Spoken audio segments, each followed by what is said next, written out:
Stand by. We're going live. We're going live. 10, 9, going live. 7, 6, 5, going live. 4, 3, 2, 1. Welcome to 10 Seconds to Air. I'm Alita Guillen. Before I get into today's podcast, I just want to remind you to sign up for my free monthly newsletter. It's packed with my favorite finds, from travel to book recommendations, recipes, as well as a recap and links to the month's podcast. Just go to alitaguillen.com. I'll have a link in the show notes for you as well. Okay, on to today's episode. Today we are talking about stress, exercise, and willpower. Like many of you, I've used exercise throughout my life as a tool to manage stress. Even at my busiest with work, travel, pregnancies, raising a family, I almost never skip a day without some form of physical activity. As the years have gone by, I find that I do a bit less than I used to. I still exercise, but the routines are less intense and more social. I've traded in my 4-mile run for pickleball. Both have their benefits. We will talk about that today. But in general, I'm just not as disciplined as I used to be, and sometimes I feel unmotivated to keep my foot on the pedal, which leads me to ask, what should we be doing and why? My guest today has devoted her career to the study and communication of the latest research and information about stress, exercise, and willpower, and its profound effects on our lives. Kelly McGonigal is a health psychologist, best-selling author, and a wildly popular lecturer at Stanford University. Kelly doesn't sit idle for too long when she's not leading a group dance class. She's working to make our lives better. Her TED Talk, How to Make Stress Your Friend, is one of the most watched of all time. Her former class, The Science of Willpower, was one of the most sought after by Stanford students. And her most recent book, The Joy of Movement, is packed with takeaways about how movement improves our lives. Kelly says it is possible to experience hope, joy, and meaning even when things are difficult or stressful, and has got some great tools to make the best of ourselves and each other. Her arguments are compelling, and she has a beautiful ability to communicate them. Joining me now is Kelly McGonigal. Hi, Kelly. Thank you so much. It's so great to be here. Thanks for taking the time out of your day. What was your workout today? Well, this morning I got up and did a core workout for myself because I like feeling strong. And, when you engage your core muscles, it actually sends a signal to your brain that you are like in control. It's like a biofeedback boost of confidence. So I love core workouts. And then I went and taught my first dance class of the day. And now I've got a cat on my lap. So we're doing the petting workout. So you've got all kind. You're going to explain what's happening with all of that, because there's lots of things. After reading your book, now I know you've got all kinds of triggers happening here. I know. We got to talk about the biochemistry of exercise, dancing with other people, and definitely connecting with pets. If we could add that topic on. Right. We will do all of that. So you've written several books. You speak about stress, willpower, exercise all the time. The opening line to your TED Talk is, I have a confession to make. And then you go on to say that you have changed your mind about stress, and you're going to change the audience's minds as well. You're often giving people advice that goes against beliefs, but it will make their life better. So my question is, what goes through your mind 10 seconds before air? Since I started listening to your podcast, I've been paying attention to this for both live talks that I give and for filming and interviews like this. And I realized actually nothing. And it's really wonderful. If you're talking about literally 10 seconds, not 10 minutes, but there's this shift that I go through that reminds me of what is sometimes called in martial arts as relaxed, alert, and waiting. It's this moment of opening your attention to the present moment and trusting your ability to respond to whatever arises. And I noticed that I've been doing this sort of thing for so long that whereas what maybe used to happen is emotions I need to manage or rehearsing, the opening line of a talk or things like that. Now I really settle into a sense of, I'm ready for this. I'm open to this. And I think it's one of the few times I actually experience a state like that without any kind of intentionality. So no stress. Yeah, I mean, I do try to stress myself out beforehand because You do stress try can be to? really useful. I do.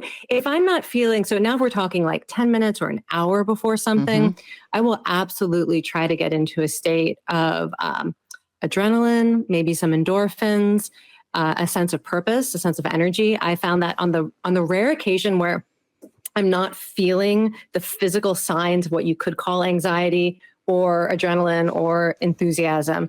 If I'm not feeling any of that, um,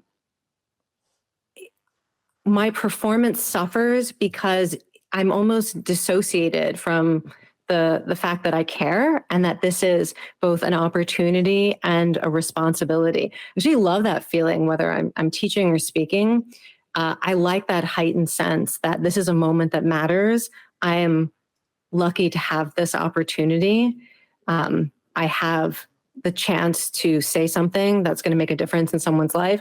And I want to feel that. I want to feel a little bit of that urgency, a little bit of that purpose. And that absolutely is part of what stress does for us. Stress is a signal that this is a moment that matters. Stress tells you there's something you can do.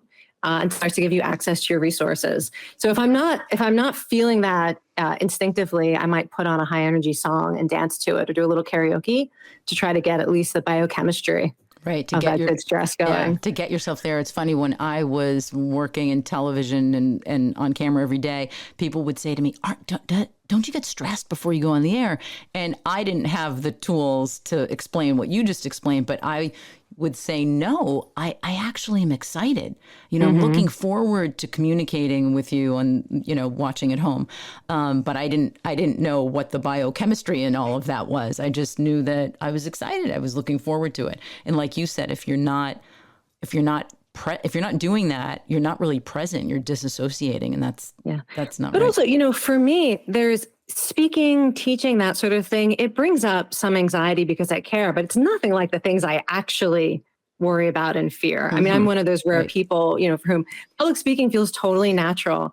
I enjoy the gift of an audience's attention. It's not the kind of thing that I stay up at night worrying about. Getting on an airplane to go to a conference to give a talk, that's where all my real stress management strategies need to come out. So I also want to acknowledge that there are, it's like with willpower, we all have our strengths and we all have the things that really challenge us. And so I do use different strategies for the type of stress that is more likely to be overwhelming, or where I'm more likely to actually wonder, like, am I up to this? Can I handle this? Will I be able to get through this? So let's go to stress. Let's start there then. What is stress? How do you define it? So let's start with how most people define stress. Most people think of stress as all the stuff we don't want to happen to us or to deal with. And then it gets inside of us and turns into a toxic state that destroys your immune cells, your brain cells, your health, your happiness. It turns you into the worst version of yourself. So that's how most people think about it. We've been taught to think about it that way. But a more sort of accurate scientific definition of stress is it is what arises in your body and brain when something that you care about is at stake. And so that can include your thought, your feelings, physiological changes, hormones that help you prepare for action or that encourage you to connect with others. It includes tendencies that can be quite helpful. Sometimes they're destructive, but it's a system that allows you to handle challenges or exploit opportunities in order to pursue the goals, the roles, the relationships, the things that matter most to you. And so if you don't care, you don't have a stress response. And in fact, the people who are most unhappy around the world, most depressed, report very little stress, because stress is often a sign that you actually have things in your life that are meaningful to you. Those two things tend to go together, be positively correlated. People have a meaningful life report a whole lot of stress. Wow. So say that again. So people who tend to be more depressed or anxious are less stressed out? Stressed, yes. Because, stress is something very specific. If you ask someone, this comes from World Gallup poll data. So, in something like 121 countries, people of all ages, every possible demographic or living circumstance you can imagine. And if you ask them something like, did you experience a great deal of stress yesterday? Stress turns out to be a really good measure for a couple of things. One, if you do live someplace that is facing, extreme suffering, so corruption, poverty, war, you are going to report a lot of stress. But basically, once you escape that kind of level of environmental contextual stress, stress is more likely to be a measure of how many things in your life you care about. So if you have work that you care about, if you are raising a family, if you have personal goals that you care about, if you're involved in positive change in your community or politics, the more things you have that you care about, the more stress you report. And that's been documented in other studies as well, where they ask people, do you consider your life to be meaningful? And every way you measure stress, having a meaningful life is associated with more of it, even how many minutes a day you spend worrying.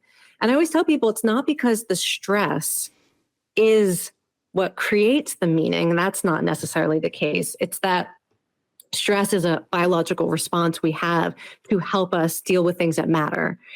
So the more you care, the more you love, the more you are trying to accomplish in your life, the more you want to contribute, and the more challenges you face, the more stress you have. Okay, so now if I'm worried or I'm stressed about work, I'm going to feel better about it because you told me to feel better about it just now.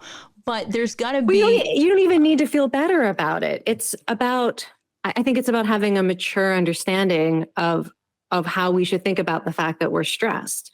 We've been sold a fantasy that it's possible to have everything we want in our lives and never experience stress if we just buy the right thing, or we are the right version of ourselves, or suppress certain thoughts or feelings. Like there's some version of your life that is stress-free, but you still get to have your goals, your work, your family, your body, whatever it is that, that might be causing you some stress right now. And that is not the case. So really, if you're feeling stressed about work, it's not so much that you should feel good about it, but it's an opportunity to say, okay, well, stress is often a sign that I care. So let's think about who or what I care about most right now. And is there something I can do to honor that? Is there something I can do to choose that or to move forward in that direction? And if I can't figure that out, can I do something else that feels connected to my goals and values? Can I use the energy of stress to do something that feels good, that feels on purpose? And that's different than saying like, I love stress, I want stress. That's maybe too far for me. So there's a subtlety here for me that I'm trying to figure out is so what you're saying is, so honor that, feel the stress, just don't push it away. Say, okay, I am stressed about X, Y, and Z. What can I do? But what I'm hearing you say, and maybe this isn't right, is what can I do to relieve it? What can I do? Like, what question are you answering there? Where am I trying to get when I say, what can I do to help this? I mean, it depends on what is causing the stress. So sometimes we have a strong emotional reaction to things that don't really matter. Like if you're waiting for something and it's a little bit delayed, but it's not actually urgent, but we can get all stressed out about it. So sometimes when you're feeling stressed, you can actually check in and say, does this matter? Okay. Right? Do I really care? Okay. But most of the time when we're feeling the kind of stress that we want to relieve, it's stress that is a signal for a reason. And one of the benefits of embracing stress is it actually leads to less emotion-focused coping, less avoidant coping. So most people think that because stress is so, in theory, bad for you, that the right thing to do anytime you're stressed is to relieve your stress rather than listen to it, contemplate it, access your coping resources, take action, ask for help. Those are all things that respond to stress. They don't necessarily relieve stress in the way that many people would desire. You can relieve stress by getting drunk. And in that moment, you're not stressed. But the stress signal didn't want you to get drunk. The stress signal wanted you to talk to someone who can help you figure out what to do, or will hug you and help you feel like you have some hope in this situation. Or that stress wants you to stop procrastinating and do the thing that you've been putting off because it makes you anxious. So there's a big difference between listening to stress versus feeling like the moment stress arises, it's your job to relax, or suppress it or get rid of it because you have a fear that stress itself is the thing that you most need to avoid. That's really the main benefit of, any of the things we might talk about today in terms of why it's helpful to take a more balanced view of stress and a less negative view of stress is because it actually makes us more skillful in how we handle stress. What's happening in our bodies when we feel stress? Yeah, it depends. There are different stress responses. So many people have heard of fight or flight. That's like your classic panic or rage response to stress, where your heart starts pounding, your blood pressure soars, you get hormones like cortisol and adrenaline that give you energy and help you use that energy, sometimes testosterone in case you need to stand up for yourself.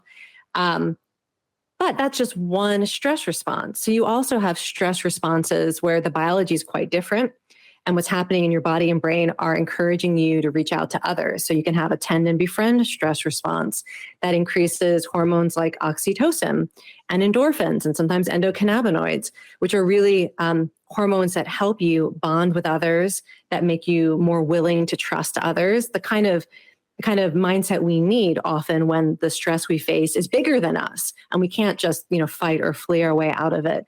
You can have a challenge response, which looks a lot like what happens in your body when you exercise. It's like all the adrenaline without some of the side effects that make us think that stress is unhealthy for us, like inflammation. There are probably many more nuances than we even know about how the body and brain can respond to stress because your body and brain are trying to calibrate a helpful response. And part of what determines the stress response you have, part of it is how you think about stress. Part of it is how you think about yourself. So you're more likely to have, say, a freeze response to stress, which is immobilizing, paralyzing, terrifying, if you believe that you don't have what it takes to handle a situation. But if in that same moment you think, okay, I've been through hard things before, I don't know for sure how I'm going to handle this, but I trust myself. Maybe you think about people who support you. Maybe you think about your faith and you feel like you are empowered to face the moment. You're more likely to have a challenge response, which actually gives you courage and helps you face that challenge. So it's way more complicated than most people think. And it's one of the reasons why stress is not always a toxic state that you want to suppress or relieve. So if you are stressed about something, a situation, and you get to the point where you say, okay, I'm stressed about this, I have the capacity to manage it, I have the tools, what are the benefits of approaching it like that? Because what I'm hearing you say is if you can approach it in a way to say, okay, I can manage this, you are going to receive some benefits. What are those benefits? I'm going to give you a really simple example. One type of stress is sometimes called performance stress. That's the type of stress where you need to do something and also it brings up anxiety or fear or self-doubt. Could be like giving a talk or doing an interview or having a difficult conversation with a family member or going to a medical appointment. The kind of things that like we do want to do them, but we feel stuff about it that maybe feels like it's getting in the way. So in situations like that, telling yourself that the stress you feel is normal and not a sign that you need to avoid the situation. It's not a sign that you can't handle it, but it is your body trying to give you support, trying to help you focus, trying to give you energy. That actually changes what's happening in your body so that you're more likely to have a challenge response, the kind of response that is going to help you go in and have a difficult conversation or stand up for yourself in a negotiation or deliver an amazing performance or win a competition. Like even some of these studies are so funny. They actually measure how on pitch people are in karaoke competitions, after doing this sort of mindset reset. So that's one example of a benefit. But, each kind of coping strength that we have, you can nudge yourself in the direction of that by the mindset that you take. So we also know one of the things that can keep people from having a helpful tend and befriend response where you're willing to ask for help, you're willing to be transparent that you're struggling rather than feel like you have to hide it or you don't want to be a burden to other people, is the awareness that you aren't alone in your stress or suffering. And so the minute you're feeling overwhelmed, if you say to yourself, I'm not alone. And you even just bring to mind the countless other people in the world who are going through something similar, people you don't even know. But just like, this is part of being human. The minute you allow yourself to acknowledge that, it's like it releases that instinct in your brain and body that allows you to have the kind of stress response that's going to make you feel comfortable asking for help, or that is going to allow you to find people to team up with and face the challenge together. So a lot of these benefits are about unlocking natural capacities you have that are part of being human, and that sometimes we block them by focusing so much on wanting to feel less stressed rather than thinking about what resources we have. You talk about stress resilience, and I feel like you're sort of getting to that. What exactly is stress resilience? So my favorite definition of resilience comes from a psychologist named Salvatore Matti, and he defined resilience. He actually used the word hardiness, but he defined it as the courage to grow from stress. And I think that's a really great frame for thinking about how you get through and move on from really difficult experiences. So first of all, it acknowledges that it takes courage to get through and move forward when you've gone through something that you could describe as trauma or suffering or loss or a crisis, and to continue to choose to engage with life. And it's the courage to choose to allow yourself to be changed by it. So resilience doesn't have to be like Teflon or like a suit of armor where life can't pierce you, nothing can change you. You allow yourself to be changed from your experience and learn from it, but also to play an active role in how that experience shapes you. So sometimes I'll think about, how is this going to be a turning point for me? Or what's the story I'm going to want to be able to tell about how I got through this? And so whether it's a health crisis or whether it's a disappointment or a change in a relationship, if I'm thinking, what's the story I want to be able to tell about how I got through this? It points me to my values. It points me to how I can turn a situation I would not have chosen for myself into something I have a choice about. And the great thing about resilience is stress biologically makes us more adaptive. It opens our capacity for change and learning. Like at every level, stress hormones make your brain more plastic, right? When you are stressed out, you are ready to learn something new and something different. Now, sometimes that shows up in ways we don't want, like post-traumatic stress disorder is an example of stress working and basically teaching you that when you go through something really traumatic, you're going to learn to want to protect yourself, defend against future threats. But also it can lead to post-traumatic growth, and it can lead to all sorts of changes in the direction of our goals and values. When you're really stressed out or you're going through a crisis, it is the perfect time to decide who you want to be or how you want to change your life. That's kind of like a turning point mentality. And it's an example of what resilience looks like. So do you find, though, that people in general don't take that moment of stress or feeling the stress to make a change in their life? It seems to me that it's really easy to get into the cycle. I feel stressed. This is what I do when I feel stressed. And I just stay in this loop, hamster wheel. It's not always in the moment. Sometimes, I can think of a situation I went through last year, a caregiving stress situation where there wasn't a lot of time to contemplate how I'm going to be changed by this. The situation was chaos 24/7. And I was aware of the fact that, I was just trying to keep my head above water. We all were in the situation. And I was thinking, what can I contribute? And what's the next step? That kind of like choosing to stay engaged.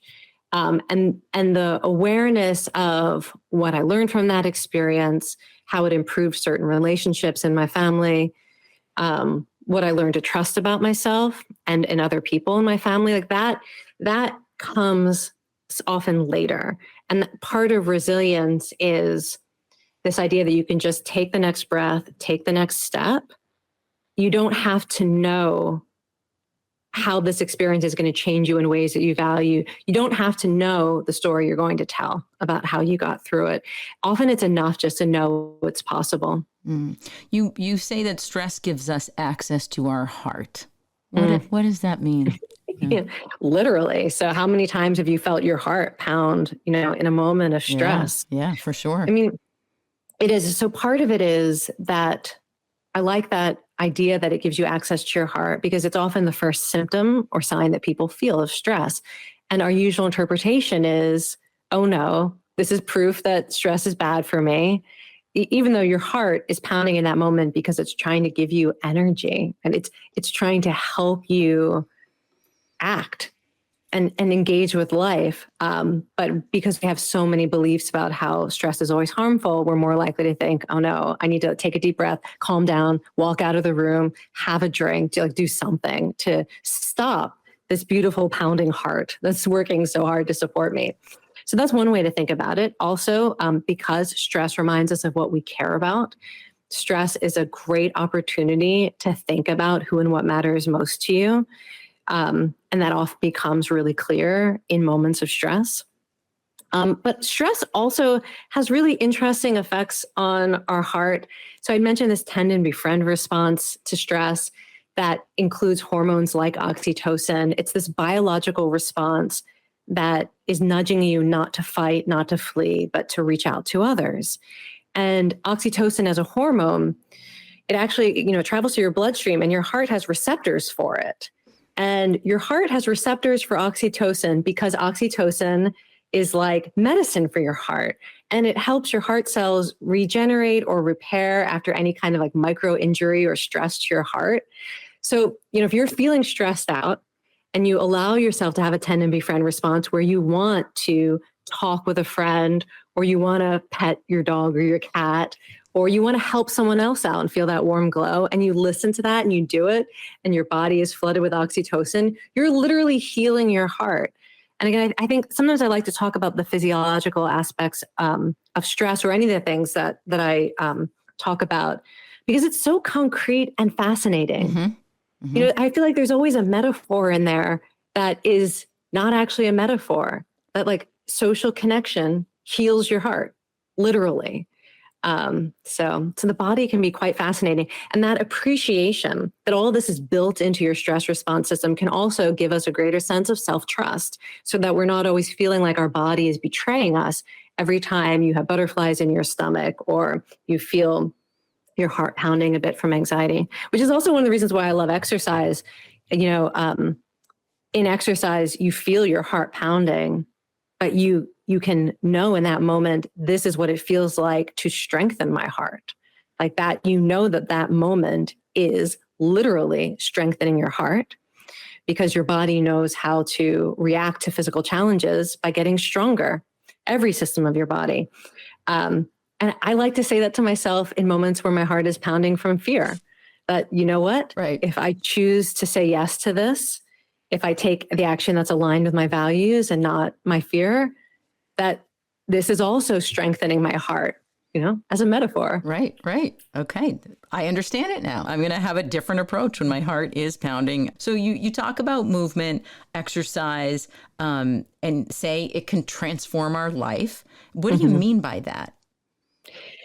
Human beings, every system of our experience works better when we're physically active. I can't even explain the why of this, except that human beings are adapted to be physically active. And so your body and brain reward you for physical activity. And to some degree, they punish you for being sedentary. So we know that people who are physically active through any activity, whether it's running, walking, swimming, cycling, dancing, yoga, gardening, hiking, all sports, anything, they are happier, they're more satisfied with their lives. They feel more positive emotions like love and gratitude and hope. They are more protected from things like depression and anxiety, or if, like me, you're born with a predisposition to those things, exercise helps you get through it or deal with it. And it's because physical activity works at every level you can imagine, from the way it changes your brain chemistry to the way it changes how you think about yourself and what you're capable of, and to the places it puts you in, whether it's in nature or with a community of people who share your goals and are happy to see you when you show up. You mentioned pickleball. I mean, you know how important it is to human beings to have a place where you go, where people know who you are and are happy to see you. And for a lot of people in the world, that is not a guarantee. Even people who have families who want to be happy to see them. Right. I mean, and I don't mean to be glib about it, but there's something unique about communities that move together that provide a kind of social belonging and a seeing of who you are, often in ways that people deeply long for. So there's that level. And then there's the level of the fact that your muscles are secreting antidepressants into your bloodstream when you contract your muscles and exercise. It's like at every level you can imagine. And the one thing that I want to highlight for anyone who's listening and thinking, well, that's easy for you to say, you love exercise. This is true for across the lifespan. Every health condition, every mental health condition you can imagine, you do not have to be free of disabilities, illnesses, or injuries. You don't have to be able to move every part of your body. It is true if you are dealing with enormous struggles in your life, including mental health challenges. In The Joy of Movement, I made sure that just about every story I told, every community that I took people to, was one that defied our stereotypes about who movement is for, whether it's a dance class for people with Parkinson's disease or a boxing gym for people with physical disabilities, whether it's someone with recurrent depression, a mother struggling with grief, a stroke survivor, right? This is for everyone, no matter what your body is capable of, moving your body in whatever way you can, and ideally in a way that you enjoy, or that makes you feel good about yourself, or that puts you around people and places that inspire you.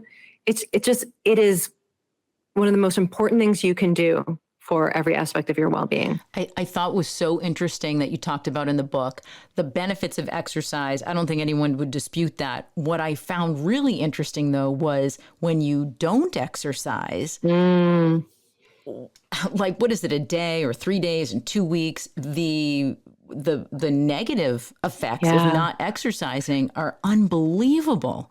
I know. And I don't like to scare people, but I have found in my life, so you had mentioned very little can keep you from exercise, but for me, it's like three things: illness, injury, and grief. Those are the three things in my life that have basically shut down my ability to move my body. And in all three cases, the effect on my mental health was profound.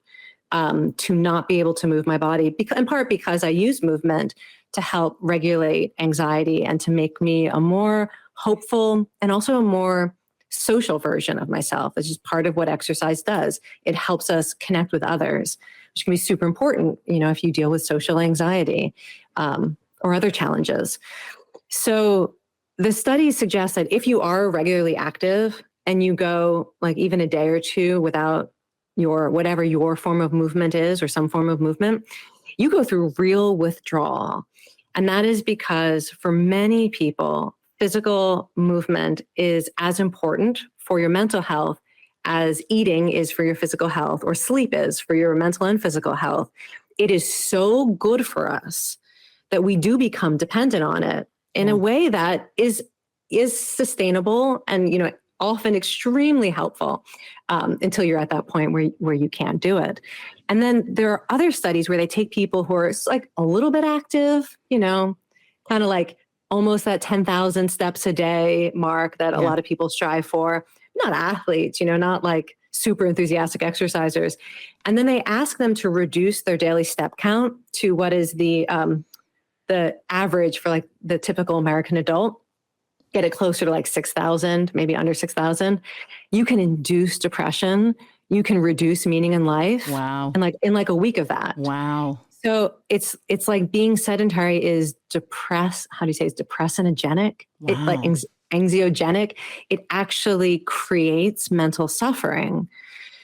So a lot of people are living lives where they aren't aware that their lack of activity is having that effect on their mental health, their mood, and even their sense of meaning in life.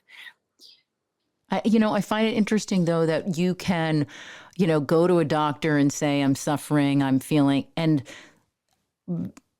very often you'll get an antidepressant or you get some medication, and I don't deny there, some people do really need that. But I find it interesting that the idea of exercise isn't pushed as much. I know for me as a runner, I've been a runner for years. If I don't run, I'm anxious, I'm irritable. I remember when my daughter was really small, she'd say, "Mommy, where are you going?" I say, Mommy needs to go for a run. You like Mommy to play with you and be happy. She needs a 45-minute run in there. But I find my doctor never told me to do that. I even went in after one of the kids and said, "Oh, I'm not feeling well. I'm not, I can't sleep. I have a lot of headaches." Never once did they ever say, go exercise. It just wasn't. I mean, there are many reasons for this. And some of them we should have a lot of empathy for. One is that when you're suffering, being told to exercise can feel like a denial of your suffering or blaming, self-blame. Yeah. So a lot of times people are reluctant to suggest exercise because they know that the person receiving that recommendation is going to be offended by it, even if the evidence is that the evidence is there that physical activity can serve either as an alternative to other forms of treatment if other forms of treatment aren't working or you don't want to try them. Sometimes the case, but also they enhance every other treatment for depression and anxiety. They make medications work better. They make therapy work better. Exercise basically enhances your ability to benefit from anything you're doing to take care of your mental health. So we know that is true, but it can be really hard to get started, especially with depression or grief, because both of those, they literally create a state in your brain and body that make movement more difficult. Like literally. It's harder to get started. It's harder to keep going. Your brain will not give you the same exercise high immediately as it would if you weren't depressed or grieving. So there are lots of reasons why I understand people either don't want that recommendation or people are reluctant to give it.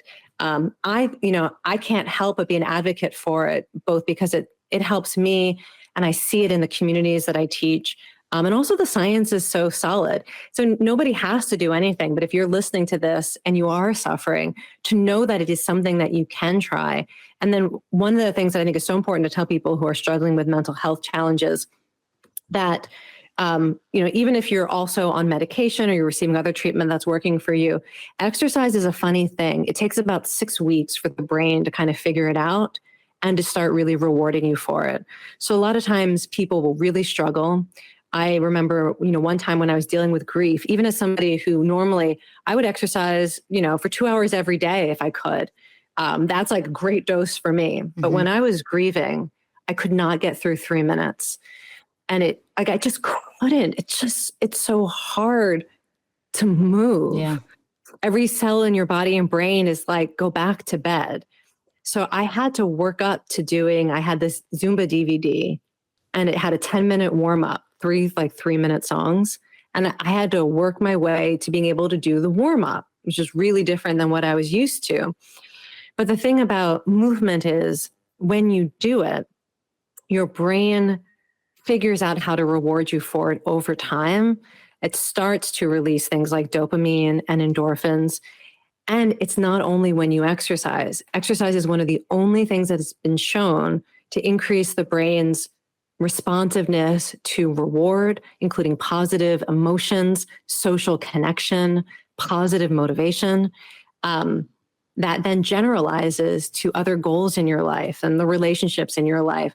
So it really is something worth believing in the process and also having a lot of empathy for yourself, knowing that you're going to be, like me, trying to slog through that first 3 minutes and there is no exercise high, but it is like any other benefit of exercise. Your muscles don't grow overnight, but every time you challenge them, you're instigating a biological process of change that will make your muscles stronger.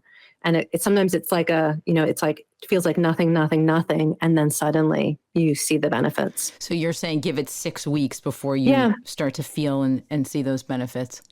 Yeah, and do what you can to support yourself along the way. If you can get some help, if you can sign up for a class, if you can coach yourself through it, at whatever dose you are able to start with. Because also, it's like strength training. If you can pick up a pound today and that's what you can pick up, you pick it up.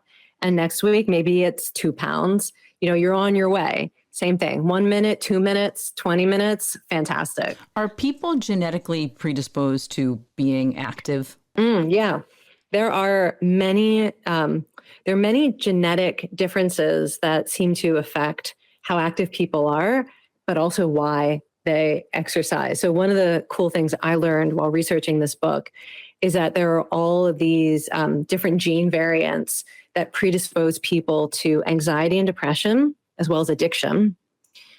And those same gene variants predispose people to experience the mental health benefits of activity. So they don't necessarily predispose you to exercise more. Like, I was born the opposite of a natural athlete. What does that mean? Wait, what does that mean? Well, it means like I was put in remedial gym class because I was so slow and clumsy. Oh. I know. I don't even know if that still exists now. But nobody would have looked at me and been like, 40 years from now, she's going to write a book about exercise. That was not what people would have predicted. But so I have all of those, right? I have I found like 24 of them. And so does my twin sister. I have an identical twin sister. And both of us are passionate about exercise. We have also both struggled with anxiety and depression. And, she's a runner. She loves that. I don't run at all. We found our own thing. There are also other things that can predispose you to be more active. Some of them are physical, like if you have a body that is literally born to run or born to lift. Sometimes we have to find the activity that actually makes the most sense for our instincts and our body. For me, what I had to find was the form of movement that harnesses my empathy, which it turns out it's moving to music and moving with other people. And the same natural capacity I have to want to connect with people at that emotional level, the same way if I see someone cry, I'm going to start crying. If someone's laughing, I'm going to start laughing. That like natural instinct makes it easier to do movement together like a dance class. And it also makes me more likely to feel the thrill of moving to music. And there, we could talk for hours about all the different ways that people can discover themselves through movement. It doesn't always look like what we think of as exercise. For you, it might be your creativity, your sense of competition. It could be your love of nature. It could be your spirituality. There's a movement that can bring out anything. How do you know when you found the one that works for you? It just feels good? Well, it may feel good or it may feel awful. One of the things that I was fascinated by, so I am not an endurance athlete. I don't want to suffer when I move. But there are a lot of people who do and they get a lot out of doing physical movement that pushes them to the absolute limit of what they're capable of. That, like my sister will say, the best part of a run is the part of the run that's horrible. Because it's in that moment when she starts thinking things like, wow, I'm like really tough. Wow, I'm still going. So, I learned a lot about how sometimes falling in love with movement is about putting yourself in situations that are uncomfortable and doing things that are hard. And for some people, it's a context that allows them to get to know their own strengths and then face other challenges in their lives with courage and with grace and with hope. So it could be something that doesn't feel good, but that makes you feel better about yourself. And like there's a difference there. Okay. For other people, it is going to be what feels good. I mean, you put on a great song, and the dance class this morning, I was having a great time. It's a highlight of my day. Right. If you can find a form of movement that feels like that to you because it pulls something out of you, or because you just feel better about life when you're in the water. I hear that from a lot of people. Yeah. Or the freedom. Someone was mentioning the other day, that his greatest joy is when he's on his bike. And it's just freedom. It's the pure sensation of freedom.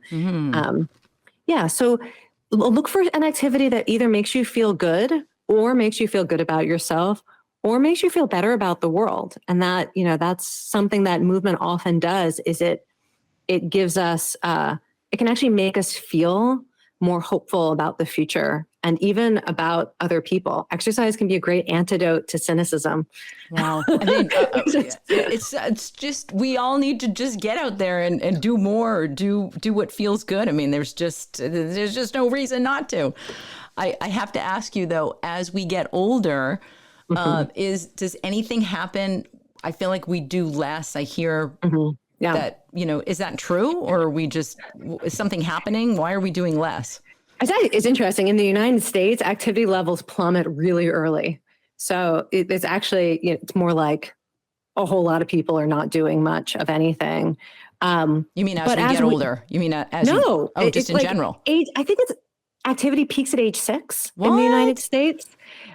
Yes. And then it's basically a sharp cutoff when people have more responsibilities, if people have a job that requires them to be sedentary. I mean, this is not like a personal blame situation. When you see this as a cultural phenomenon, it's not because, a person is lazy and should be exercising. There's a lot of pressures that keep people from being physically active. But aging, for me, about half the classes that I teach are with older adults. So like the youngest might be in their 60s, but we got folks into their 90s. And I've been working with older adults my entire career. So one thing I know for sure is that the body changes, and what you're capable of changes in both directions at once. So often you'll discover you can do things you didn't know you could do. And some things become stronger, better, faster, more fabulous, while at the very same time, other things are going to be going in the other direction. Okay. Because of injuries and age-related changes and illnesses. So you really have to take a mindset of being grateful for what you can do and open to how things can change and how you can learn and grow, while allowing yourself to, have some grief sometimes about things that you lose the ability to do, and some compassion for yourself about how some movements are no longer possible, or they feel different, or you have to deal with pain while you're doing something that you love. Again, it's that kind of mature mindset that is true for many things about life as we get older. I've experienced that in many ways with my own body and different activities. But the other thing that I want to say is, movement as people get older, one of the benefits that I've seen is movement becomes decoupled from physical appearance. Most of the older folks that I'm spending time with are there because they like how it feels. They enjoy the connection. It's good for their health, but they're not doing it to fix their bodies anymore. They're doing it because they're choosing the experience. And that is, I wish everyone could make that mindset shift sooner, to stop thinking of exercise as something that you do because you're trying to make your body acceptable to yourself or other people, and to instead look for the activities that you would choose to do for their own sake, for the way that they make you feel or the community they connect you to. So that's one of the benefits that often happens as we get older. That makes so much sense. I mean, I can see it as I get older too, where I think it used to be when I was younger, you'd go for a run and it would sort of like undo whatever I had done before. You could spend a week and you were like, okay, I'm back on track now. I don't get that same response, but I do recognize it makes me feel good. It just makes me feel good. And that should be enough. But I think there is a point in time where we do make that shift, right? Where we go from it's going to do X, Y, and Z to my body versus it's just going to make me feel good. Which brings me to willpower. Okay. Because we have to shift a little bit when you don't get that same response maybe with your body that you did when you were 25 and now you're a little bit older. And so you're doing it because you feel good. So I still want to have the willpower to consistently be doing my routine. What is willpower and how do we maintain it or get it or maximize it? I mean, I take a bit of a different approach to willpower than most people. Willpower is the ability to make choices that are consistent with what matters most to you, even when some part of you wants to make a different choice. So willpower is simply acknowledging that we are, a bundle of conflicting impulses. When my alarm goes off in the morning, I do not want to get out of bed. I do not want to exercise. There is a part of me every day. I don't think this is ever going to change. And also, I want the benefits of getting up and exercising like I did this morning. I know it's going to fill me with hope and improve my mood and help me connect. And so, like, the part of me I want to listen to does want to exercise. Willpower is about figuring out a way to support yourself so that when you're tired, when you're stressed out, when you're pressured by other people, when it's a little bit harder, you're still able to make those choices that reflect what matters most to you. So if it doesn't matter to you, it's not willpower. I think that's where some people get, tricked up or trapped because they think they should do things, but they don't actually want to, or they don't really understand the benefits of it. I mean, if you think you hate exercise and you can't imagine that exercise is going to improve your life, it's not willpower to force yourself to exercise. People should spend their time, energy, and attention on the things that actually matter to them. Now, I would argue that exercise probably will enhance your life, but it's an open question, right? And I think that's part of what willpower requires is a curiosity about how you want to spend your time, your energy, and your attention, and a willingness to look at whether you're doing that or not, and to figure out what are the barriers, and to make these real commitments to yourself. Once you've made a commitment to yourself that you believe something will make a major difference in your life, and you believe it activates those other capacities we need, like distress tolerance or time management, or sometimes courage or self-confidence, the things we need to actually make it happen. So for a lot of people, more willpower is basically about want power and getting really clear about what matters most to you. Waking up in the morning, that before I get out of bed, and one of the reasons I do it is because otherwise I'd stay in bed, is I think about my values. And it helps me get out of bed. But also, there's studies showing that if you think about your values, your most important goals, it primes you to look for opportunities throughout the day to choose them.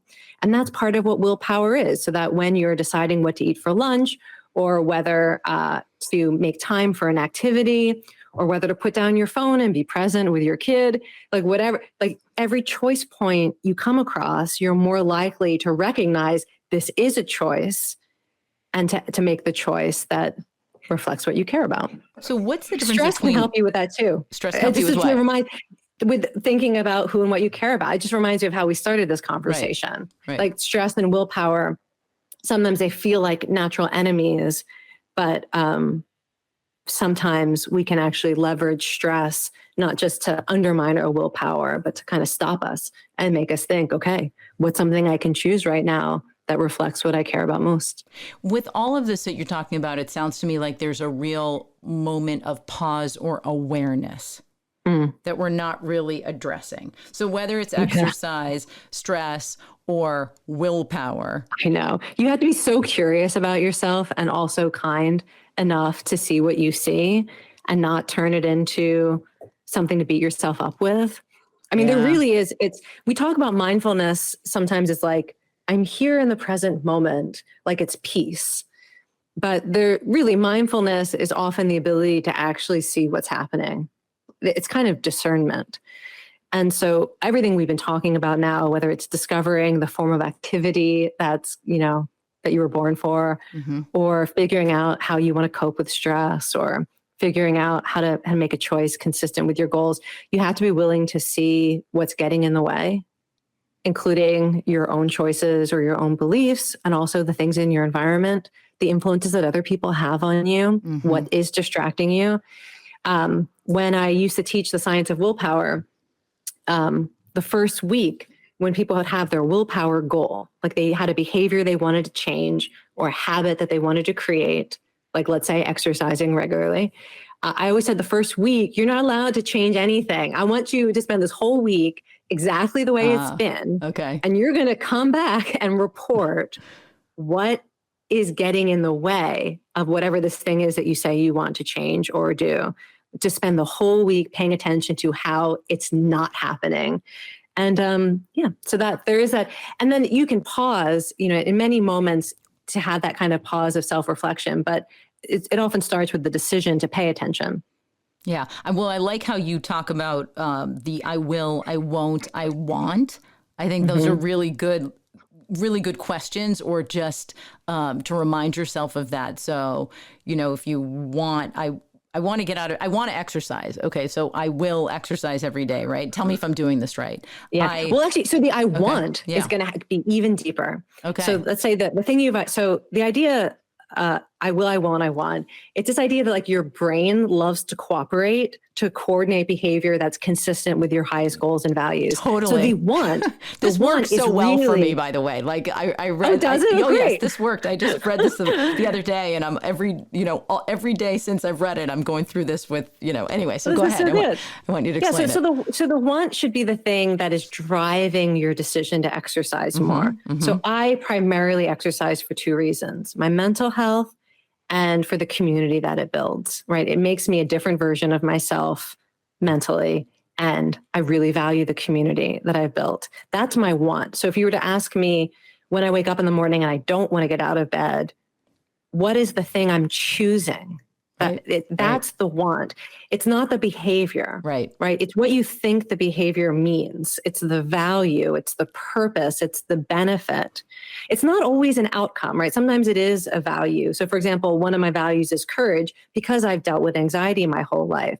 So I don't necessarily can't control the outcome of doing something I'm afraid of. So I'm not thinking like it's going to go perfectly, but what I want is to feel like someone who has the freedom to do things even when I'm afraid. And that's courage. So that could be the want. The I will and the I won't is this recognition that often, we have conflicting instincts or conflicting desires. And so often there's something that we have to inhibit, a habit, a default, external pressure to make a certain choice. There's something we have to be able to slow down, to reject, to say no to. And then there also is almost always something we have to say yes to. So even when we're trying to break bad habits, we often need to replace it with something else that fulfills the same need, or that moves us away from the temptation or the self-destructive behavior. And so it can be really helpful to think, what am I saying no to? What am I saying yes to? And, for me, getting out of bed in the morning, I have to say no to the desire to not just hit snooze, but to like hit stop, which is that, the little sneaky button. I'm real good at finding that. Right. It's just stop. Right. But, and what I have to say yes to is thinking, Kelly, you put your exercise clothes out last night and there's cold brew waiting for you in the fridge. You did that for yourself. All you have to do now is get up and go get that cold brew and put on your clothes. And then that will help me say yes to the next thing, which involves actual exercise. Yeah. Oh, it's such a great exercise. I will, I won't, I want. It also makes me think, how did you come up with some of this? I mean, you have such an incredible way of explaining things that completely make sense. Who can argue with that, right? How did you get to that point? I love synthesizing science. So I read, I don't know, maybe a dozen new studies a day on topics that interest me. So if you think about how many decades I've been doing that, I just like live and breathe interesting data points. And so, what I try to do is I get like a big picture.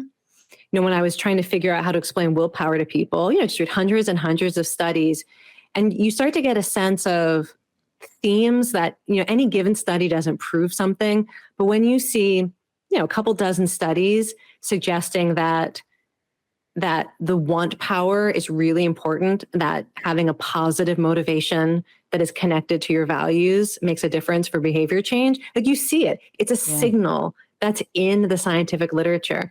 And I just love looking for what the signals are, trying to describe them in a way that feels usable, but then always encouraging people to try it out and see if it's true for you. The great thing about not being like a real advocate, like I'm not an intellectual who wants people to think the way that I do. I'm not a politician. I'm not an activist. Yeah. I'm not trying to change the world.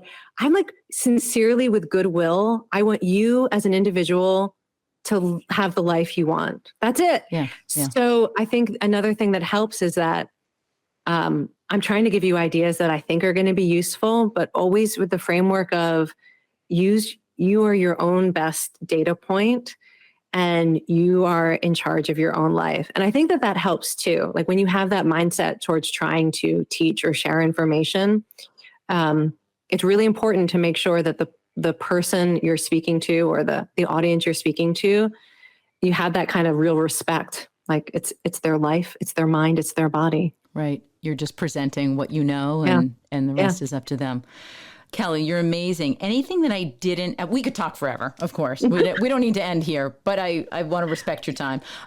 Anything I didn't ask you about? I mean, I know there's so much, but anything you want to wrap up? And we did say we were going to talk a little bit about the benefits of pets. So let me just say, because people sometimes ask me, like the last question, they'll be like, so what's the one thing you think everyone should do? And they think I'm going to say something like exercise, but we talked about that. So I say, please adopt a pet, please rescue a pet. And I'll tell you why. Not only do people who own pets live longer, but when you look into the eyes of your pet or you pet your pet, it releases oxytocin. And oxytocin is that hormone we talked about that literally heals your heart and also makes it easier to connect with others. And we didn't talk about it, but it also reduces anxiety. So if you don't want to exercise, you should definitely adopt a pet. Isn't that also the hug hormone or the hug? Yeah, it is. Oxytocin, it's sometimes called the hug hormone or the cuddle hormone. It does a whole lot of other stuff too, but a hug is a good way to get some. All right. Well, Kelly McGonigal, Stress, Exercise, and Willpower, thank you so much for your work and for sharing it here. Such a pleasure. Thank you for the conversation.